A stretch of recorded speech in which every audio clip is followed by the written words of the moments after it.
بسم اللہ الرحمن الرحیم۔ السلام علیکم ورحمۃ اللہ وبرکاتہ۔ امید ہے آپ سب خیریت سے ہوں گے۔ ہم لوگ حضرت آدم علیہ السلام کا واقعہ مکمل کر چکے ہیں۔ اب ہم پڑھیں گے حضرت ادریس علیہ السلام کا نام و نسب، جائے پیدائش اور قرآن مجید میں آپ کا تذکرہ۔ حضرت ادریس علیہ السلام مصر کے شہر میں پیدا ہوئے۔ علم و انساب کے اکثر علماء کے مطابق حضرت ادریس علیہ السلام نبی صلی اللہ علیہ وآلہ وسلم کے سلسلہ نسب میں شامل ہیں۔ آدم اور شیث کے بعد سب سے پہلے انہیں نبوت کا شرف حاصل ہوا۔ حضرت ادریس علیہ السلام کا نام قرآن مجید میں 2 مقام پر آیا ہے۔ ارشاد باری تعالیٰ ہے، اور اے نبی اسماعیل، ادریس اور ذوالکفل کا ذکر کیجیے، یہ سب صابر لوگ تھے، ہم نے انہیں اپنی رحمت میں داخل فرمایا، بلا شبہ یہ نیک لوگ تھے۔ دوسرے مقام پر اللہ تعالیٰ نے ان کی بابت یوں فرمایا، اس مقدس کتاب قرآن مجید میں ادریس کا ذکر کیجیے، بلا شبہ وہ بھی نہایت سچے نبی تھے اور ہم نے ان کو اونچی جگہ اٹھا لیا تھا۔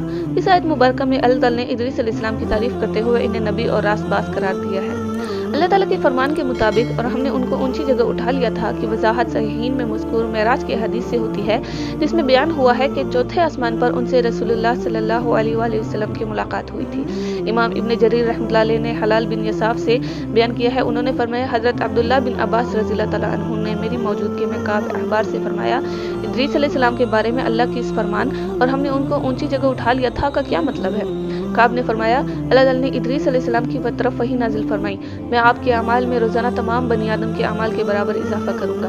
اس سے غالباً ان کے زمانے کے تمام انسانوں کے اعمال کے برابر ثواب مراد ہے۔ ان کے دل میں خواہش پیدا ہوئی کہ ان کی نیکیوں میں بہت اضافہ ہو جائے۔ ان کے پاس ان کا ایک دوست فرشتہ آیا، انہوں نے اس سے کہا، میرے بارے میں موت کے فرشتے سے بات کیجیے تاکہ مجھے زیادہ مہلت ملے اور میں زیادہ نیکیاں کر سکوں۔ فرشتے نے انہیں اپنے پروں میں چھپا لیا اور انہیں لے کر آسمان پر چلا گیا۔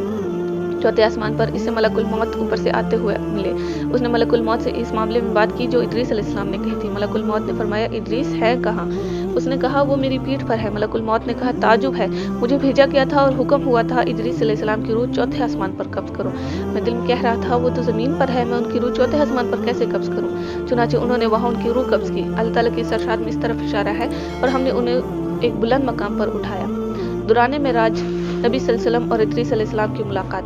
حضرت عبداللہ بن مسعود اور عبداللہ بن عباس رضی اللہ تعالیٰ عنہ سے مروی ہے کہ الیاس اور ادریس ایک ہی شخصیت کے 2 نام ہیں۔ اس کی تائید میں حضرت انس رضی اللہ تعالیٰ عنہ سے مروی معراج کی حدیث پیش کی جاتی ہے، جس میں مذکور ہے کہ جب نبی صلی اللہ علیہ وسلم ان کے پاس سے گزرے تو انہوں نے آپ کا استقبال کرتے ہوئے فرمایا تھا، نیک بھائی اور نیک نبی کو خوش آمدید، جبکہ حضرت آدم اور ابراہیم علیہ السلام نے فرمایا تھا، نیک نبی اور نیک بیٹے کو خوش آمدید۔